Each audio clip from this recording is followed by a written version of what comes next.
Nu barn ska vi ut och åka med vår nya bil. Men morfar, vi kan väl ta bussen istället? Det är mer miljövänligt. Ja, men bussarna går ju så sällan. Ja, men det beror ju på att alla kör bil hela tiden. Men vet du morfar, att det är mer koldioxid i atmosfären nu än på 4 miljoner år. Och det beror på utsläpp från vårt flygande och bilåkande bland annat. Nej. Det där tror jag inte på. Vetenskapsmännen är säkert inte ense. Där har du fel. En stor majoritet av forskarna är överens om detta.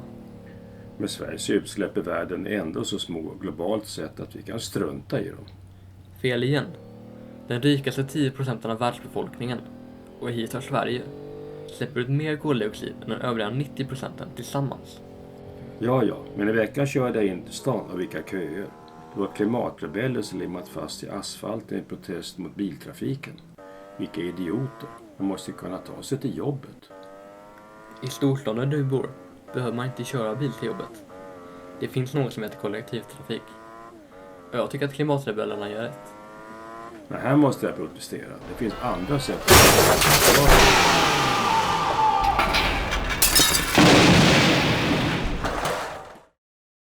Visst går det att hejda klimatförändringarna.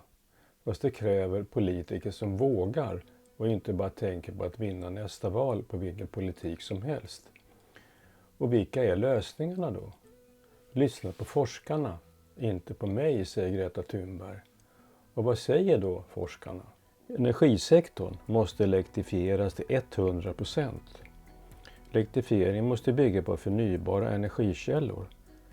Satsa alltså i första hand på sol- och vindkraft som blivit mycket billigare. Använd skogar och odlingsmark som naturliga kolsänkor och binder stora mängder koldioxid. Människor i rika länder måste kraftigt minska sitt flygande, kraftigt minska sitt bilåkande, gå över till växtbaserad kost, minska sin konsumtion av energi och nya produkter. Det är nödvändigt att vi organiserar oss, lär om klimatet och ställer obehagliga frågor till de tröga politikerna som: hur ska ni nu lösa klimatkrisen? Bara på så sätt kommer det hända något om vi tar saken i egna händer.